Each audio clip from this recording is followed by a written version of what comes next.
बुद्धिमानी चिड़िया। सुनैना गांव की बहुत ही शरारती और दयालु लड़की थी। उसे जानवरों एवं पक्षियों से बहुत लगाव था। वह जहाँ भी लावारिस पशु या पक्षी को देखती उसी समय उनकी मदद करती।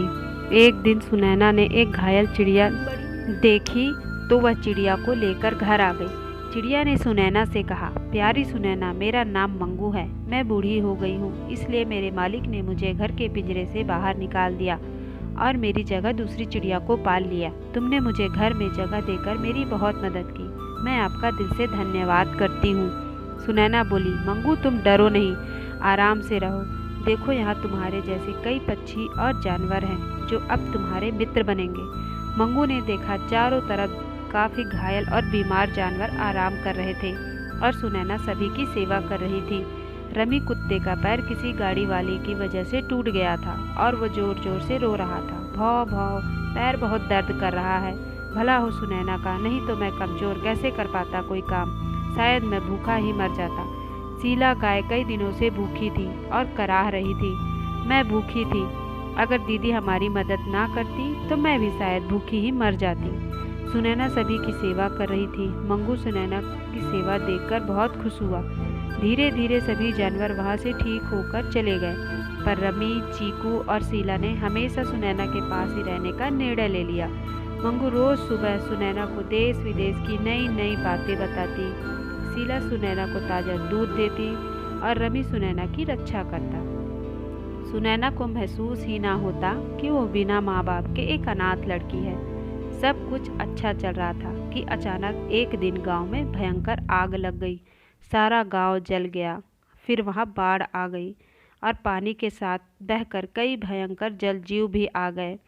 उसी बाढ़ में बहता हुआ एक भयंकर मगरमच्छ सुनैना के घर तक पहुंच गया और उसने वहां पहुंचते ही शीला गाय का पैर दांतों में जकड़ लिया। शीला चिल्लाने लगी, बचाओ बचाओ, कोई तो बचाओ, मुझे बचाओ, बचाओ बचाओ, कोई तो बचाओ, मुझे बचाओ। मंगू सब देख रही थी। उसने रमी से कहा, तुम मगरमच्छ के पास जाओ और कहो कि वो शीला को छोड़ दे और तुम्हें खा ले। रमी को बहुत गुस्सा आया। फिर उसने सोचा मंगू ने जरूर कुछ सोच के कहा होगा। वह मगरमच्छ से बोला, अरे दोस्त, तुम क्या इस बूढ़ी सूखी गाय को खाना चाहते हो? अरे ताकतवर बनना है तो मुझे खाओ। मगरमच्छ ने हैरानी से उसे देखा और गाय को छोड़ उसे पकड़ लिया और शीला वहाँ से भाग गई। अभी वो रमी को खाना ही चाहता था कि मंगू के कहे अनुसार सुनैना वहाँ आ गई और बोली, महान मगरमच्छराज, अरे एक कुत्ते को खाना आपको शोभा नहीं देता। खाना है तो मुझे खाओ। मगरमच्छ फिर असमंजस में पड़ गया और उसने रमी को भी छोड़ दिया और सुनैना पर झपट्टा मारे इससे पहले ही मंगू वहां आ गया और बोला, अरे नहीं मगरमच्छराज, इस लड़की को मत खाना। इसे दया करने की बुरी बीमारी है। अगर वह तुम्हें भी हो गई तो तुम भूखे ही मर जाओगे। तुम्हारे लिए अच्छा यही होगा कि तुम मुझे पकड़कर खाओ।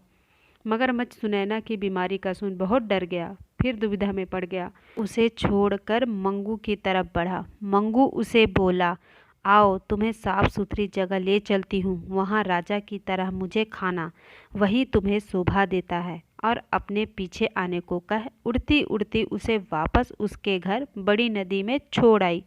कहानी अच्छी लगी हो तो वीडियो को लाइक, शेयर एंड चैनल को सब्सक्राइब करें।